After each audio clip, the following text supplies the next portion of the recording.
Bismillahirrahmanirrahim. Assalamualaikum warahmatullahi ta'ala wabarakatuh. Alhamdulillah, wassalatu wassalamu ala rasulillah Sayyidina Muhammad ibni Abdillah wa ala alihi wa sahbihi wa mawalah, wa la hawla wa la quwata illa billah, amma ba'du.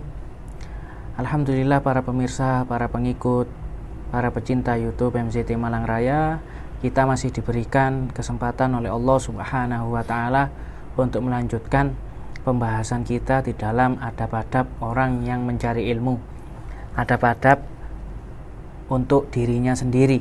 Ya, bagaimana seseorang itu menjaga adab-adab tersebut supaya lebih cepat, lebih gampang untuk mendapatkan ilmu yang dicari oleh kita semua. Kita masuk di dalam adab yang ke-8 yang dijelaskan oleh musannif rahimahullahu ta'ala Hadratus Syekh Hasyim Muhammad Hashim Asy'ari. Semoga kita senantiasa mendapatkan keberkahan ilmu yang beliau tulis di dalam kitab beliau ini, amin ya rabbal alamin. Beliau sebutkan adab yang ke-8 bagi thalibul ilmi, bagi muta'allim, bagi orang-orang yang mencari ilmu. Ayyuqallila isti'malal mata'im allati hiya min asbabil baladah. Kita harus mengurangi mengkonsumsi makanan yang bisa menyebabkan kita ini sulit untuk menerima ilmu. Ya. Wa dha'fil hawash.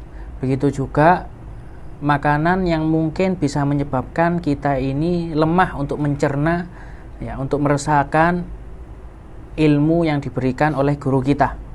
Beliau contohkan di sini katufahil hamid, seperti makan apel yang kecut atau apel yang sangat yang membuat orang tersebut itu belum matang apelnya, ya. Kemudian juga wasyurbil khol, minum cuka, wal baqilla, ya, sayur kacang, ya, kacang yang mungkin di sini digunakan untuk sayur. Kadzalika ma yukthiru isti'maluhu al-balgham al-muballat lidhihni. Ya. Begitu juga ketika orang tersebut kebanyakan untuk sering menelan dahaknya. Ya, sering menelan dahaknya ini adalah hal-hal yang bisa menyebabkan kita sulit untuk mencerna ilmu, untuk mendapatkan ilmu, sehingga kita, ya, mungkin kurang mendapatkan, meresapi ilmu yang diberikan kepada kita. Begitu juga di sini beliau anjurkan untuk menghindari makanan-makanan yang bisa membuat badan kita ini berat untuk digunakan mencari ilmu, berat ketika digunakan untuk belajar, ya. Al-muthqilil badan, katanya beliau di sini. Seperti makanan apa itu? Beliau contohkan al-alban, seperti terlalu banyak meminum susu, wassamak, ya, terlalu banyak makan ikan, ya, wa asbahi dzalik, atau yang semisalnya, atau mungkin makanan-makanan yang banyak mengandung lemak di dalamnya. Maka ini makanan-makanan yang mungkin harus, ya, seharusnya bagi kita untuk menghindari. Ya, adapun 1 kali 2 kali kita memakannya maka tidak masalah. Yang mana pembahasan ini masih berkaitan dengan pembahasan yang telah kita bahas di pertemuan sebelumnya. Ya, seharusnya bagi seorang thalibul ilm ini untuk warok, ya, untuk ihtiyat, untuk menjaga dari makanan-makanan yang lain yang mungkin bisa menyebabkan kita ini kurang sehat, ya. Yang telah kita bahas mungkin makanan-makanan yang mengandung kolesterol atau mengandung lemak yang terlalu banyak, ya, dan lain sebagainya, ya, dan lain sebagainya. Begitu juga wayam bagi ayajtaniba ma yuwarrithun nisyan. Harus kita menghindari hal-hal yang bisa menyebabkan kita ini untuk cepat lupa.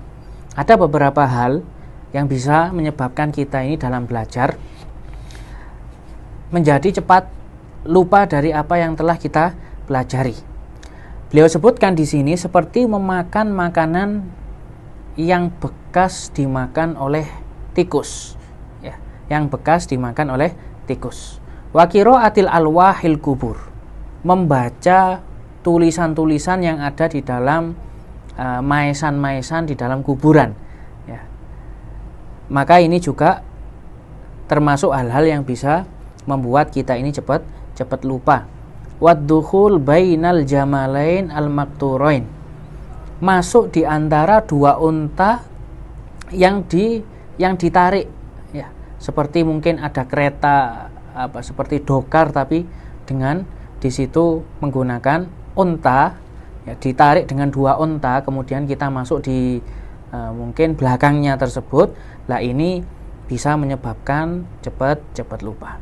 Wa ilqa'il qamli hayyan, membuang atau membuang kutu dalam keadaan hidup. Ya, ini semua adalah hal-hal yang bisa menyebabkan kita ini untuk cepat lupa di dalam pelajaran-pelajaran yang telah kita ambil atau ketika kita ini menuntut ilmu. Watasi'u, kemudian adab yang ke-9. Ayyuqallila naumahu ma lam yalhaqhu dararun fi badanihi wa dhihnihi. Sehendaknya bagi seorang penuntut ilmu, dia ini ya meminimalisir tidurnya, tidak terlalu banyak tidur, tapi dengan catatan tidur yang sedikit tadi bukan tidur yang sampai membahayakan badan kita, bukan tidur atau sedikit tidur yang sampai membahayakan pikiran kita. Nah, ini yang dianjurkan bagi penuntut ilmu.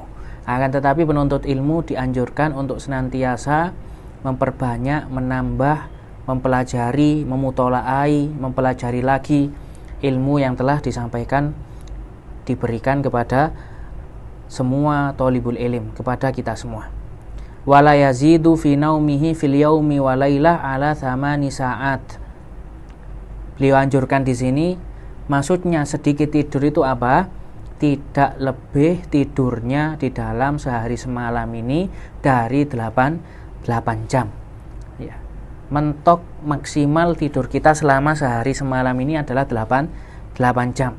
Ya, ini adalah tidur yang diharuskan bagi seorang penuntut ilmu. Akan tetapi memperbanyak ya hidupnya dalam keadaan dia bangun ini untuk mempelajari ilmu.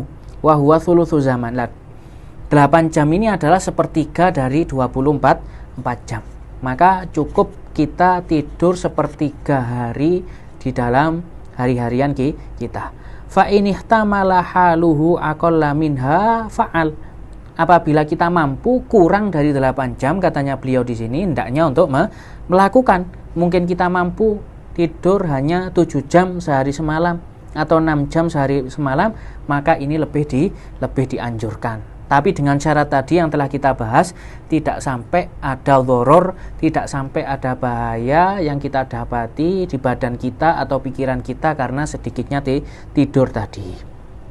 Wala ba'sa ayyuriha nafsahu wa qalbahu wa dhihnahu wa basarahu, ya. Idza kullu syai'in min dzalika, ya. Wa dha'afa bitanazzuhin wa tafarrujin fil mutanazzihat bihaitsu ya'udu ila halihi wa la yudhi'u alaihi, ya. Di sini juga katanya beliau tidak apa-apa bagi seorang thalibul ilmi untuk merehatkan atau mengistirahatkan dirinya atau hatinya atau pikirannya, ya, dengan sesuatu yang mungkin membuat dia ini menjadi rileks atau membuat dia ini menjadi senang, ya. Atau kita tidak apa-apa sedikit-sedikit ini untuk bertamasya atau bepergian untuk menghibur diri kita. Tapi sekiranya kita ini tidak sampai melalaikan waktu kita. Yang mana ini semua tidak lain, ya, semua kita ini manusia pasti butuh istirahat. Sebagaimana yang mungkin dilakukan di pondok-pondok pesantren, pasti setiap tahun atau setiap 6 bulan sekali di situ ada libur, entah libur ketika kita liburan ke rumah atau di situ mengadakan suatu perlombaan yang mungkin bisa menjadikan para santri ini menjadi bahagia, ya, menjadi semangat, ya, mungkin perlombaan yang bermanfaat yang ada kaitannya dengan olahraga, atau perlombaan yang mungkin di situ diadakan seperti cerdas cermat yang sangat menarik, yang sangat membuat mereka ini semangat bahkan di dalam belajarnya. Maka ini yang dimaksud oleh beliau, sehingga istirahatnya kita para penuntut ilmu, bahkan para santri juga, istirahat yang tidak sampai menyia-nyiakan waktu di dalam hidup kita. Ya, mungkin ini sedikit adab yang bisa kita bahas kali ini. Wallahul musta'an wa alaihi tuklan. Wassalamualaikum warahmatullahi taala wabarakatuh.